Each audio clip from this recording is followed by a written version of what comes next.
ಮಾಜಿ ಸಿಎಂ ಜಗದೀಶ್ ಶೆಟ್ಟರ್ ಬಿಜೆಪಿಗೆ ಘರವಾಪಸಿಯಾದ ಬೆನ್ನಲ್ಲೇ ಕಾಂಗ್ರೆಸ್ ಎಚ್ಚೆತ್ತುಕೊಂಡಿದೆ.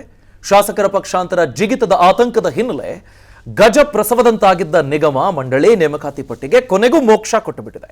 ಮೊದಲ ಪಟ್ಟಿಯಲ್ಲಿ 34 ಶಾಸಕರಿಗೆ ಅಧ್ಯಕ್ಷ ಸ್ಥಾನ ಒಲಿದರೆ ತಮಗೂ ಸ್ಥಾನ ಸಿಗಬಹುದು ಎಂಬ ನಿರೀಕ್ಷೆಯಲ್ಲಿದ್ದ ಕಾಂಗ್ರೆಸ್ ಕಾರ್ಯಕರ್ತರಿಗೆ ನಿರಾಸೆ ಎದುರಾಗಿದೆ. ಪ್ರಮುಖ ನಿಗಮ ಮಂಡಳಿಗಳ ಸ್ಥಾನ ಶಾಸಕರ ಪಾಲಾಗಿರೋದ್ರಿಂದ ಮಹತ್ವವಿಲ್ಲದ ಸ್ಥಾನಗಳಿಗಷ್ಟೇ ಕಾರ್ಯಕರ್ತರು ತೃಪ್ತಿ ಪಡಬೇಕಾಗಿದೆ. 35 ಕಾರ್ಯಕರ್ತರಿಗೆ ಮೀಸಲಿಟ್ಟಿರುವ ಎರಡನೇ ಪಟ್ಟಿ ಇನ್ನಷ್ಟೇ ಪ್ರಕಟ ಆಗಬೇಕು. ಎಲ್ಲ ನಿಗಮ ಮಂಡಳಿ ಅಧ್ಯಕ್ಷರಿಗೂ ಸಂಪುಟ ದರ್ಜೆ ಸ್ಥಾನಮಾನ ನೀಡಿರೋದ್ರಿಂದ ಮೊದಲೇ ದುಡ್ಡಿಲ್ಲದೆ ಪರದಾಡ್ತಿರುವ ಸರ್ಕಾರಕ್ಕೆ ಇನ್ನಷ್ಟು ಆರ್ಥಿಕ ಹೊರೆ ಹೆಗಲಿಗೇರಿದಂತಾಗಿದೆ.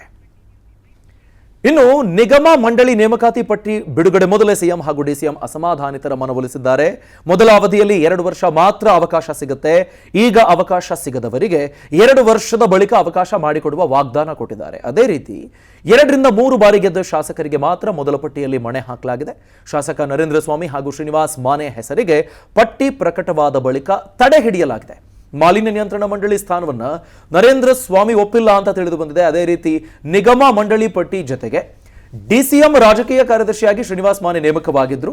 ಹೀಗಾಗಿ ಪ್ರೋಟೋಕಾಲ್ ಕಾರಣಕ್ಕಾಗಿ ಮಾನೆ ಹೆಸರನ್ನ ನಿಗಮ ಮಂಡಳಿ ಪಟ್ಟಿಯಿಂದ ಕೈಬಿಡಲಾಗಿದ್ದು ಪ್ರತ್ಯೇಕ ಅಧಿಸೂಚನೆ ಹೊರಡಿಸುವುದಕ್ಕೆ ತೀರ್ಮಾನಿಸಲಾಗಿದೆ.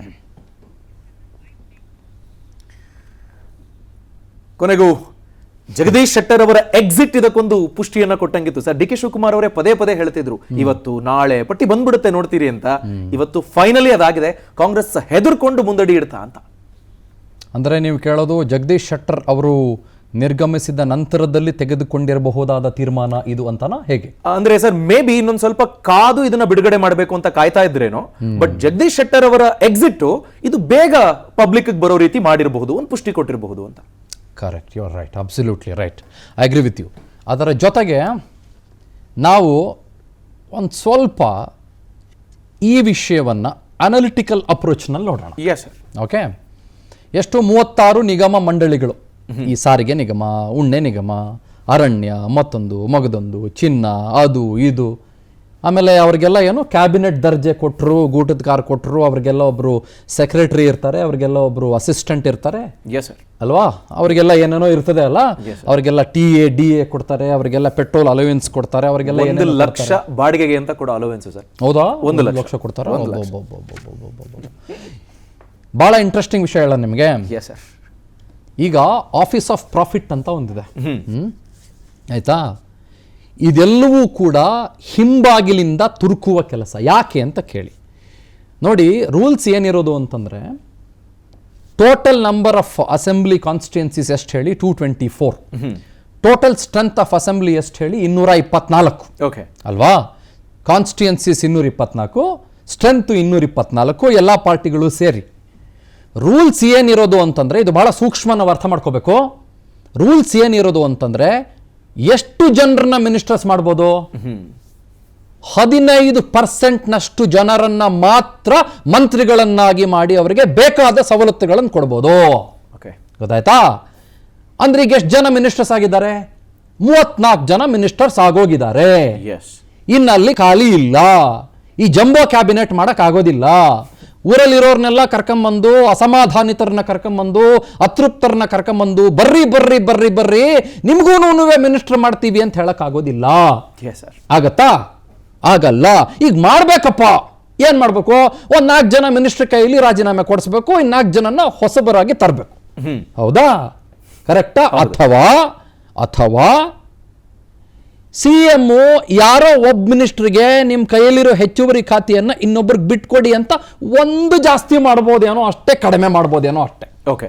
ಇದೇನು ಈ ನಿಗಮ ಮತ್ತು ಮಂಡಳಿಗಳಿಗೆ ಊರಲ್ಲಿ ಇರೋರ್ನೆಲ್ಲ ಕರ್ಕೊಂಬಂದು ಅವರಿಗೆ ಸಿಕ್ಕಾಪಟ್ಟೆ ದೊಡ್ಡ ದೊಡ್ಡ ಭಕ್ಷ್ಯ ಭೋಜಾದಿಗಳನ್ನು ಕೊಡ್ತಾ ಇರುವ ಉದ್ದೇಶ ಏನು?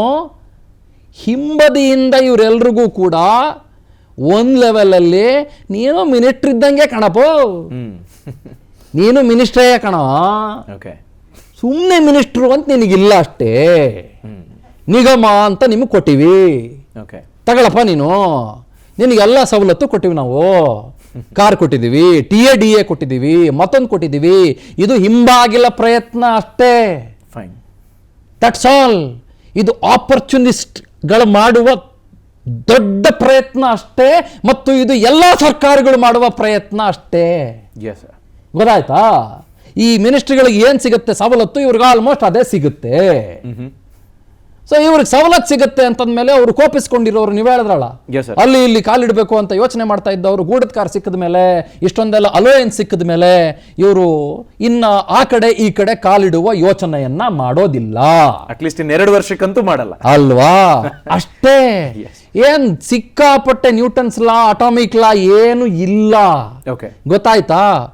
ಆದರೆ ಇದು ನಿಜಕ್ಕೂ ಕೂಡ ಎಷ್ಟು ಆಘಾತಕಾರಿ ಅಂತಂದ್ರೆ, ಎಷ್ಟು ಆಪರ್ಚುನಿಸ್ಟ್ಗಳಿದ್ದಾರೆ ಅಂತಂದ್ರೆ, ಈ ಅಧಿಕಾರ ಮತ್ತು ಹಣದ ದಾಹ ಮತ್ತು ಒಂದು ಗೂಟದ ಕಾರಬೇಕು ಅಂತ ಅನ್ನೋದು, ಇವ್ರು ಯಾರಿಗೂ ನಿಗಮ ಉದ್ಧಾರ ಮಾಡಬೇಕು, ಇನ್ನೊಂದು ಮಾಡಬೇಕು, ಅದು ಯಾವುದೂ ಇಲ್ಲ.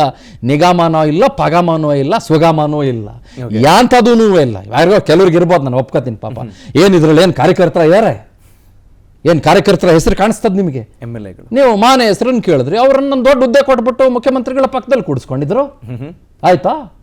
ಫಾರ್ ದಿ ಫಸ್ಟ್ ಟೈಮ್ ನಾನು ಗಮನಿಸಿದ ಹಾಗೆ DCMಗೆ ಸಲಹೆಗಾರರು ಇದ್ದಿದ್ದನ್ನು ನಾನು ನೋಡಿದ್ದು ಇದೇ ಸರ್ಕಾರದಲ್ಲಿ.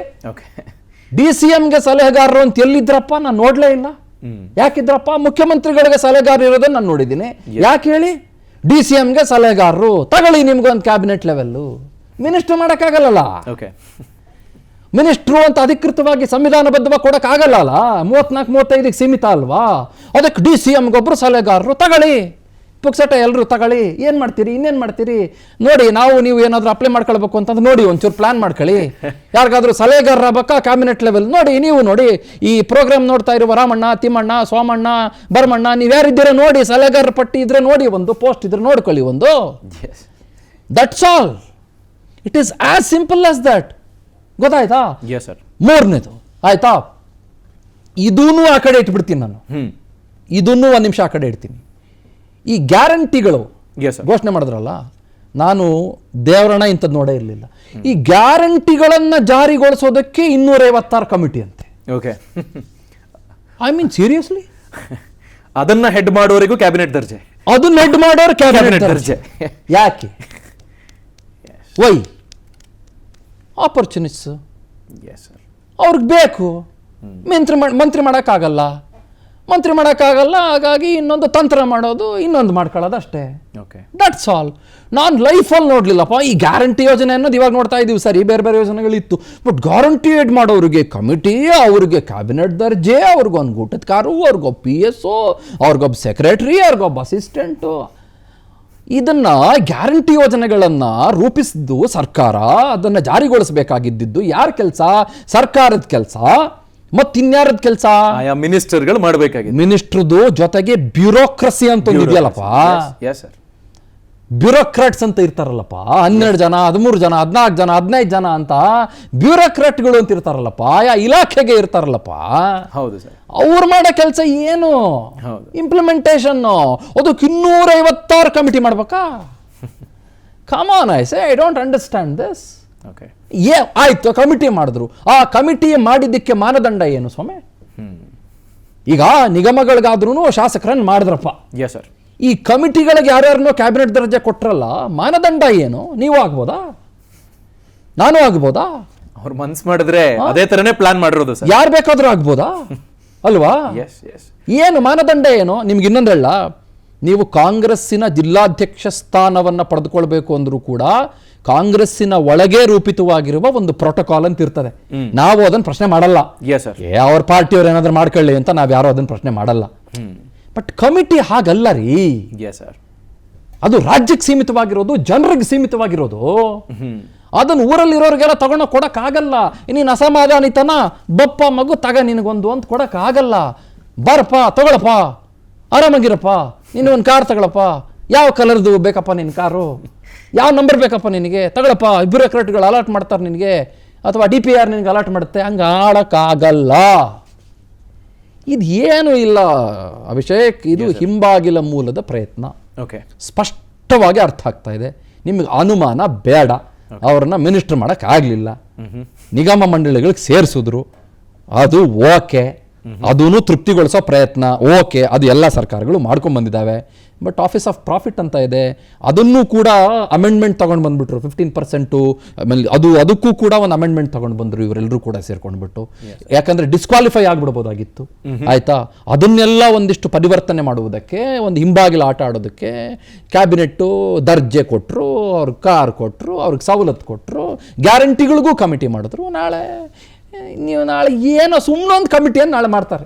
ಈಗ ಸರ್ ಒಂದು ಪ್ಯಾರಲಲ್ ಕ್ಯಾಬಿನೆಟ್ನೇ ಮಾಡ್ದಂಗೆ ಆಗಿದೆ ಅಲ್ವಾ, ಇದ್ರದ್ದೆಲ್ಲ ಹೊರೆ ಫೆಬ್ರವರಿನಲ್ಲಿ ನಮ್ಮ ಮೇಲೆ ಹಾಕ್ತಾರೆ. ಸರ್ಟನ್ಲಿ ನಾನು ಅದೇ ಹೇಳ್ತಿರೋದು.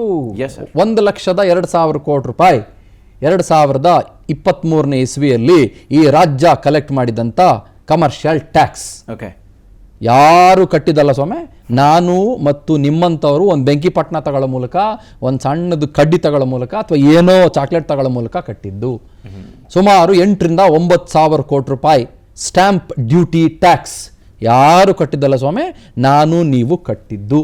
ಸುಮಾರು 12,000 ಕೋಟಿ ರೂಪಾಯಿ ಮೋಟಾರ್ ವೆಹಿಕಲ್ ಟ್ಯಾಕ್ಸ್ ಸರಿಸುಮಾರು ಯಾರು ಕಟ್ಟಿದ್ದಲ್ಲ ಸ್ವಾಮಿ, ನಾನು ಮತ್ತು ನೀವು ಕಟ್ಟಿದ್ದು. 34,000 ಕೋಟಿ ರೂಪಾಯಿಗಳಷ್ಟು ಅಬಕಾರಿ ನಾನು ಕಟ್ಟಿಲ್ಲ, ನಾನು ಕುಡಿಯೋದಿಲ್ಲ. ಸುಮಾರು ಜನ ಬೇರೆ ಬೇರೆಯವರು, ನೀವು ಕಟ್ಟಿರ್ಲಿಕ್ಕಿಲ್ಲ, ಸುಮಾರು ಜನ ಬೇರೆ ಬೇರೆಯವರು ಕಟ್ಟಿದ್ದು.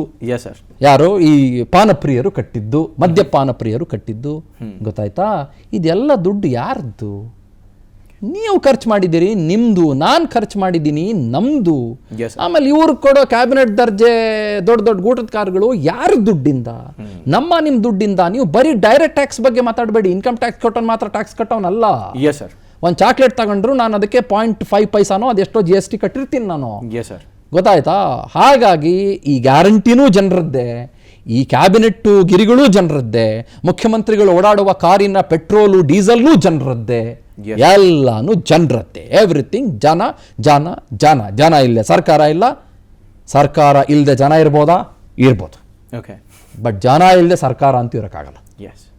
That's all. But to wind up this topic, ಇದು ದುಂದುವೆಚ್ಚ, ಪೋಲು, ಅಸಮಾಧಾನಿತರನ್ನ ಕ್ಯಾಬಿನೆಟ್ ದರ್ಜೆ ಕೊಡೋ ಮೂಲಕ ನೀವು ಏನು ಬೇಕಾದರೂ ಮಾಡ್ಕೊಳ್ಳಿ, ವಿ ಆರ್ ವಿತ್ ಯು ಅಂತ ಹೇಳುವ ಪ್ರಯತ್ನ, ಮತ್ತು ಮೋಜು ಮಸ್ತಿ ಏನೋ ಮಾಡ್ಕೊಳ್ಳೋ, ಇನ್ನೊಂದು ಏನಾದರೂ ಮಾಡ್ಕೊಳ್ಳಿ, ನೀವು ಆರಾಮಾಗಿರಿ, ನಿಮಗೇನೋ ಕೊಡ್ತೀವಿ, ಮತ್ತೊಂದು ಕೊಡ್ತೀವಿ ಅಂತ ಅವರಿಗೆ ಒಂದು ರೀತಿ ಪೂಸಿ ಹೊಡೆಯುವ ಪ್ರಯತ್ನ ಅಷ್ಟೇ. That's it.